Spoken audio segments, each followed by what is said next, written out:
Seattleites celebrated the end of the recent 3-week viaduct closure and the opening of the new Alaskan Way tunnel. But what did we learn about changing our commutes? And what transportation troubles lie ahead?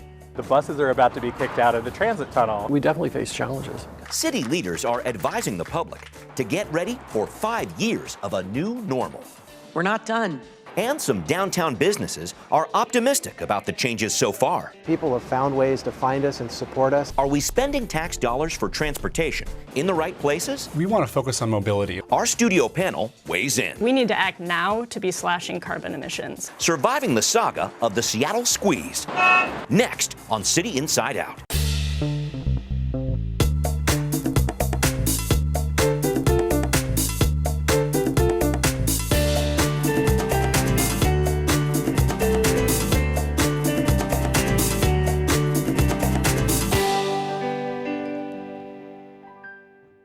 Welcome to this edition of City Inside Out. I'm your host, Brian Callanan.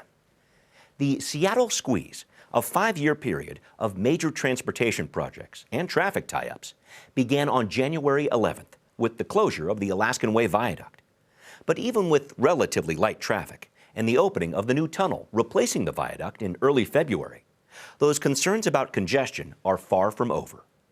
While many commuters have found new ways to get around, some critics are still concerned that our local leaders are not focused on the right transportation priorities.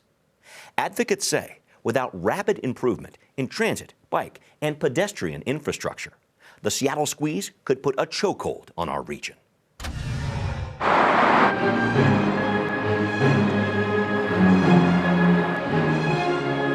So, how do you get to Benaroya Hall?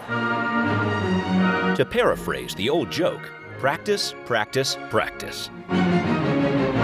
But making a trip to the home of the Seattle Symphony on 3rd and University downtown is no laughing matter for Senior VP of Marketing and Business Operations, Charlie Wade. It's complicated. The Symphony, like other businesses, braced for the closure of the Alaskan Way Viaduct on January 11th, the start of a long list of major projects expected to put the squeeze on Seattle area traffic through the year 2023. I will say, so far, so good. The Symphony has not seen big drop-offs in attendance as of yet.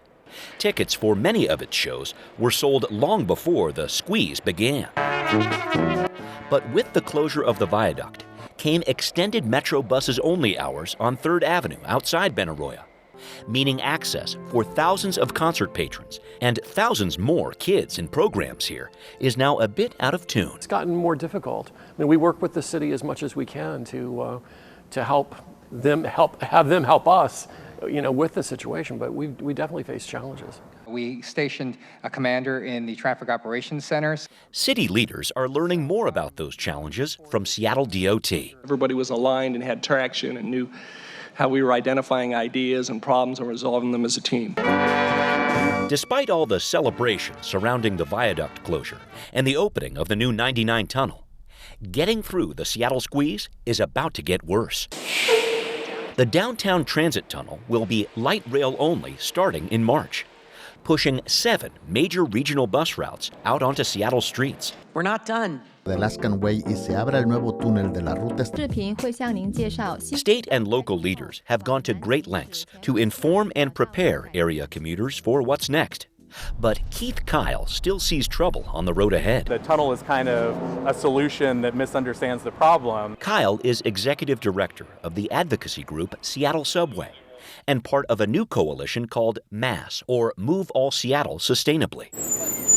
MASS is calling on local leaders to keep buses moving and boost bike and pedestrian safety during the Seattle Squeeze. Kyle says the new tunnel, which does not have any downtown exits and which will not be used by any major bus routes, could actually cause more congestion. What it's going to create are choke points at either end of downtown in places that are already overtaxed, over capacity, like around South Lake Union.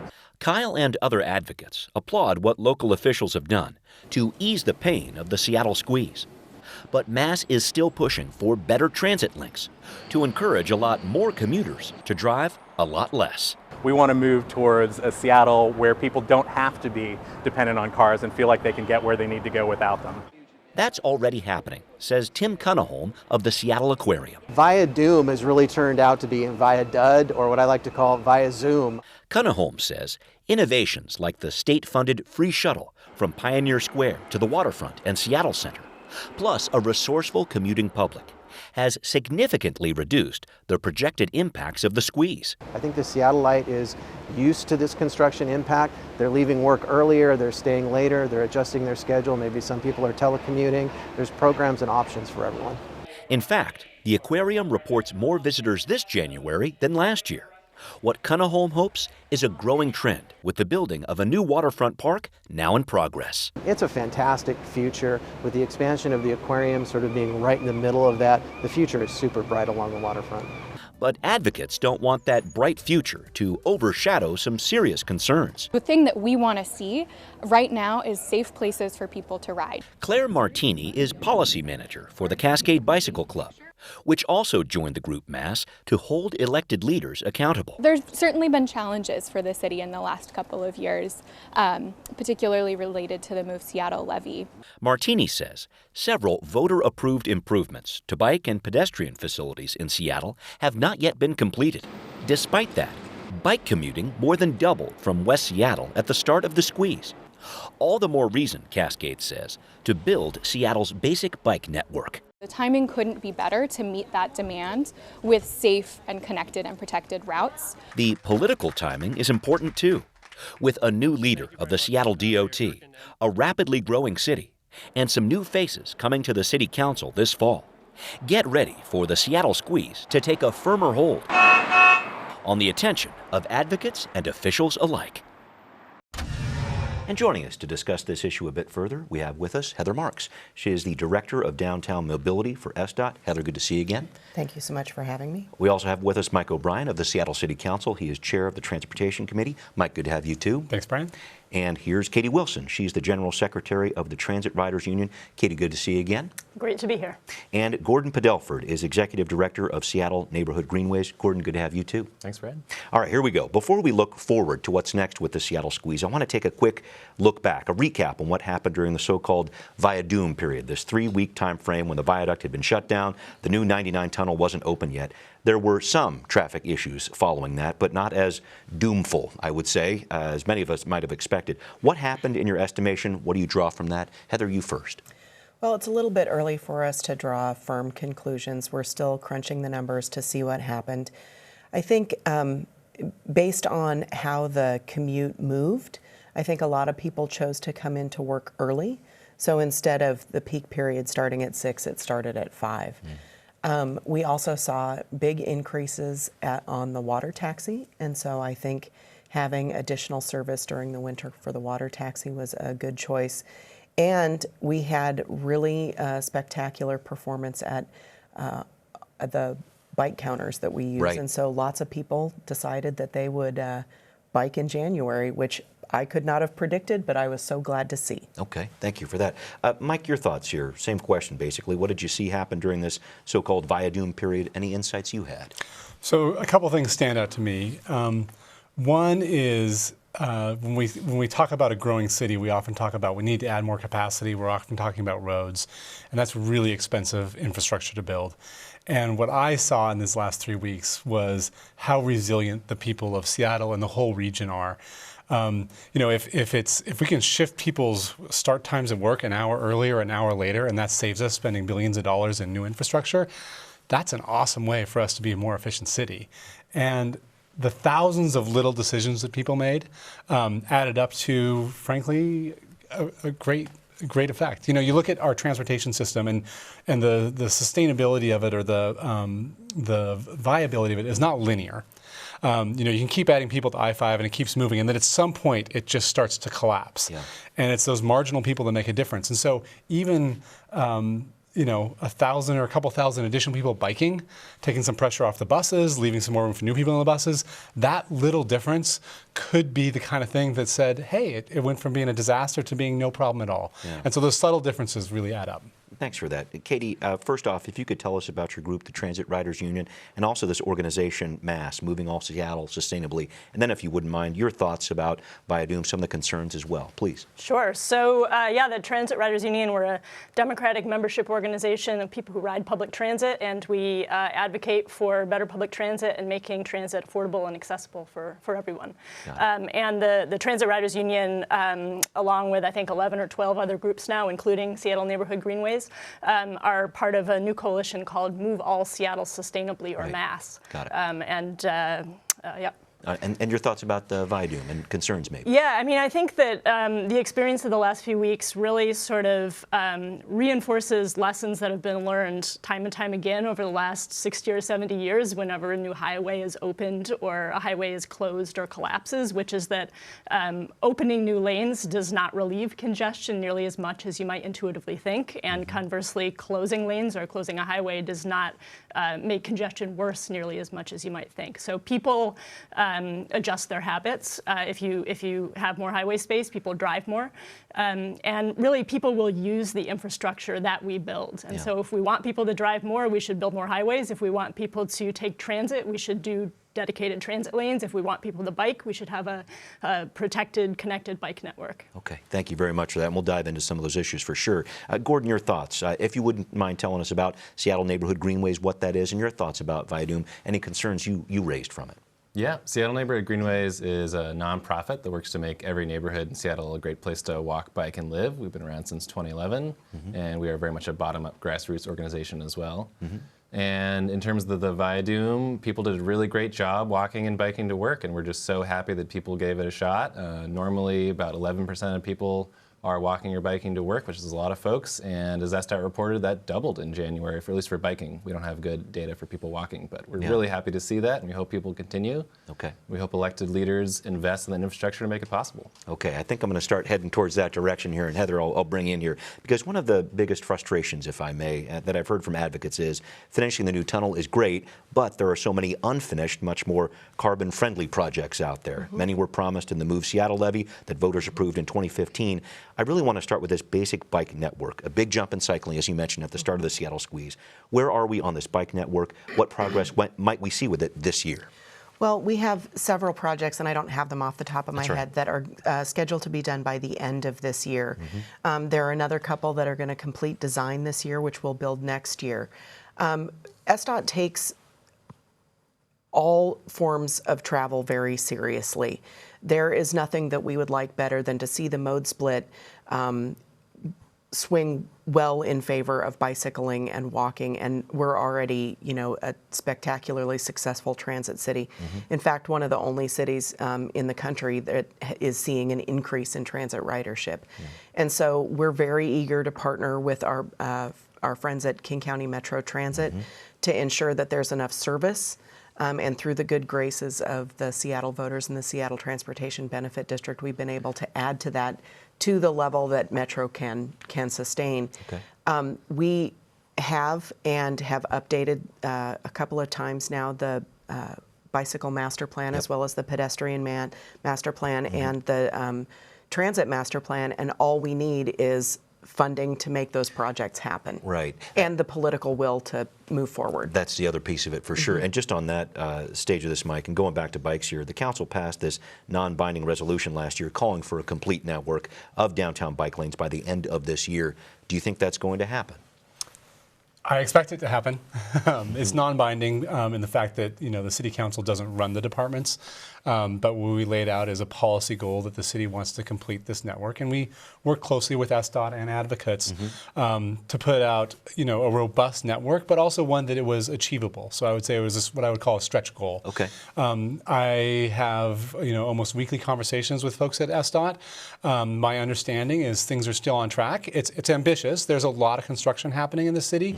And it's complicated to get things done, but I have not heard to date that there's a problem that we're going to miss any of these things. Now, I know everyone's hesitant to say, I can't promise you it's going to get done, but my expectation is that we get all of that done this year, and that will substantially help making it safer and more comfortable for people who want to get downtown if they want to choose a bike or any other wheeled device that's not motorized. Fair enough, and I am sticking with bikes for now, and Katie, I'll bring you in.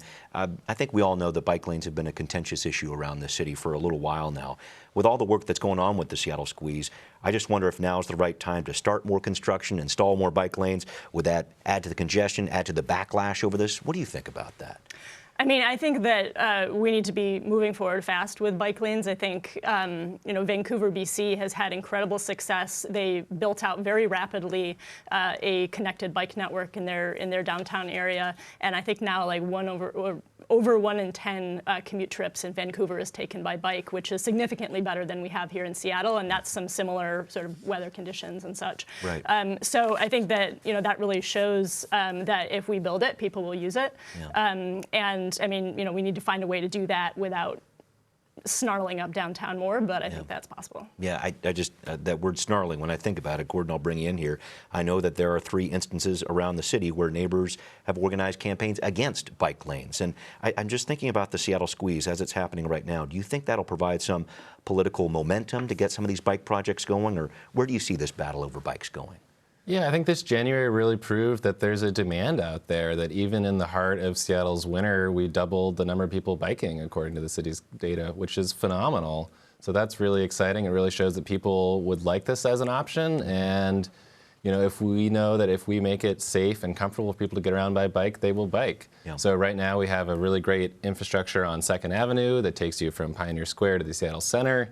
And the evening commute, if you were to take all those people that are biking on 2nd Avenue, they would stretch bumper to bumper in cars all the way from Pioneer Square to the Seattle Center. So it's already making a really big impact on people's commute, even if you're not biking. Yeah. And that, I want to add to that. I mean, we get criticized when we talk about adding bike infrastructure. A lot of people say, I will never use bike infrastructure. This isn't fair. I shouldn't have to pay for this. We want to focus on mobility, and we want to make sure that everyone in our community has as many options as possible. Yeah. And so some are going to choose to drive. Some may have to drive because of their job. Some may have to drive because of where they live. Yeah. We want to make sure they have good transit options, buses, trains, streetcars. And for those that want to cycle, and we know that significantly more people are capable and interested in biking if they only felt safe, we want to build the infrastructure for them. And as Gordon said, when we get those people off the buses, out of their cars, everyone benefits from that. Yeah, and Gordon, I just want to make sure I put a finer point on it, because in reading some of the comments you had at the end of last year for your end of the year report for Greenways, I heard some frustration there that maybe some of these projects, especially with bikes, weren't moving fast enough, things of that nature. Are you feeling better about that now, or help me out with that point? Because I think some advocates are saying, wait a minute, we voted for this with the Move Seattle levy, now we're not maybe reaching those goals as quickly as we could. When a new administration comes in, I think they always want to put things on pause and figure out what their strategy is, and that's what happened here. And now, hopefully, we're moving forward together, and we're actually implementing the will of the voters and building on a bike network that's going to be useful for folks. Because we have a great piece on 2nd Avenue, but it doesn't get you to the Westlake Trail. Right. It doesn't get you up to Capitol Hill. It doesn't get you down to the International District yet. So we really need to build out that network so that everyone can see themselves. Like, maybe I'm not going to bike every day, but maybe I could see biking with my kids to the Seattle Center one day a week, something like that. Yeah, okay. Maybe I could see biking with my spouse to the library. It doesn't have to be every trip, but we really can make it a useful way to get around for a lot more people. Okay, work in progress. Thank you for that. Heather, I'm going to try to move ahead if I can to a big hurdle in the Seattle Squeeze. Buses will no longer use the downtown transit tunnel starting on March 23rd, and you're still smiling, so that's a good sign here. This is the Convention Center expansion project. I'm trying to figure out what's being done to prepare for that and how much of a concern it is to have 817 buses back on the streets. Well, 817 is a good number, but it's also just slightly misleading because when you bring buses out of the tunnel, the problem is really in the peak hours. Right. And so in the peak of the peak, there will be 72 additional buses on Seattle city streets downtown. Thanks for clarifying. So, and that's both directions added together. So what we're doing is we are going to take all of those buses and we are going to distribute them throughout the network. So some buses are going to go to 2nd and 4th operating as a couplet. Some buses are going to go to 3rd Avenue. 3rd Avenue is just about at capacity from a stop standpoint. Not if the buses were just driving, it would be fine, but since they have to stop, we're nearly at capacity at several locations there. And the city is adding a new bus pathway on 5th and 6th. Right. And that's going to take a number of buses as well. So we're going to distribute them throughout the system. We also have a series of traffic engineering signal adjustments that we can make to make sure things go a little bit better. And we're going to continue to talk to folks about needing to change their habits a little bit. I think just to build on what everyone has said, what we really learned is that when, as a community, maybe one individual person can't make a difference, but when we come together as a community, we can collectively make a massive difference. And I don't think there's anything that SDOT would like better than to see a lot fewer cars on the road.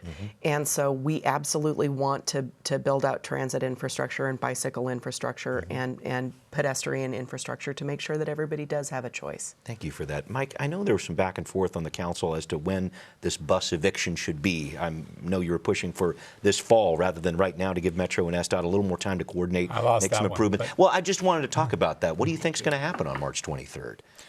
Well, it's going to be a real impact, and unlike the last 3 weeks where it's like, hey, I'm going to just kind of change my habits short term, when this happens, it's permanent. So those buses are on the street forever.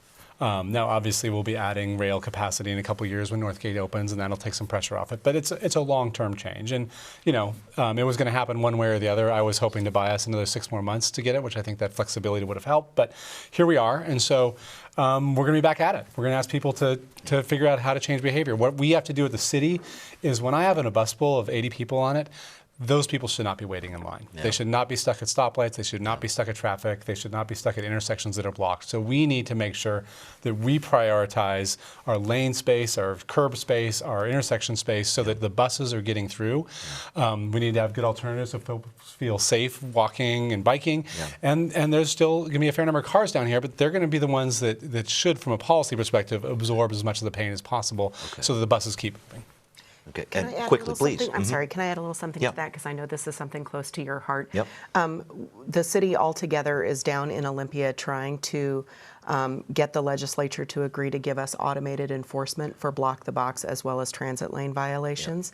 Yep. And blocking the box and folks who use the transit lane for not their intended purpose are a huge problem for transit speed and reliability. And so I know that we're going to work hard together to make sure that happens. That's a big piece. Katie, I'm going to bring you in here. I know the top priority of the group, MASS, when it launched last year, was keep buses moving fast. Your thoughts about what's going to happen in late March here? So one of the main things that MASS is calling for is for the city to do more to create dedicated bus lanes. So there's a bunch of places throughout the city where we think that doing more to prioritize transit, whether it's creating a dedicated lane that doesn't currently exist or making one that does exist, 24/7 as opposed to just part of the day, could really make a difference in people's travel times. And a few of those are in the downtown area. For instance, extending bus lanes on 3rd all the way to Denny would help. And so we're really hoping that the city will move forward with transit priority to keep things moving. Gordon, your thoughts about this? What's going to happen with buses end of March? Maybe one thing to bring into this is that we are asking people to walk slightly further to buses now. Oftentimes 4th and 5th tend to be a little bit further up the hill. And so thinking about how every transit trip starts and ends with a walking or biking trip, and that walking infrastructure is really critical to transit. And we need to be thinking holistically about how are our signals working? Are we making people wait too long to cross the street? Do they have enough time to cross the street? Is the sidewalk they're using to access that bus actually accessible? Are they having to go out if they're in a wheelchair and go around a car that's blocking the crosswalk? Those are real mobility issues the city needs to address if we're going to make transit viable. Thank you very much for that. Unfortunately, we need to start wrapping up the show. This has gone lightning fast here, and there is still, of course, a ton to discuss. As briefly as you can here, I'd like for you to touch on a few things as we look forward towards the future. The state tolling the 99 tunnel, that's happening this summer. Other big concerns, maybe the Seattle streetcar, wherever you want to start there. I'm going to start with you, Gordon, and move back this way, if I might, please. We're really excited that the council showed leadership on building a basic bike network, and we hope the mayor and the Department of Transportation follows through. That'll really give people an option to get around by bike in the city, and we also hope that as a city we're able to really think about how walking is a major way of getting around. Not only are 8% of people who work downtown walking to work, but we're all walking at some point in our trip, and we need to think about how we're prioritizing our streets for folks who need to cross the street and for folks who need to walk along our sidewalks. Those are really critical issues that we need to focus more on. Katie, final thoughts, tolling 99, any other concerns ahead? I mean, I think that the context for this whole conversation has to be the climate crisis. And we've had recently a series of alarming reports, notably the IPCC report, which shows that we need to act now to be slashing carbon emissions. And we need to be acting internationally, nationally, state, and locally. And locally, that really means transportation. A huge part of our carbon emissions come from transportation.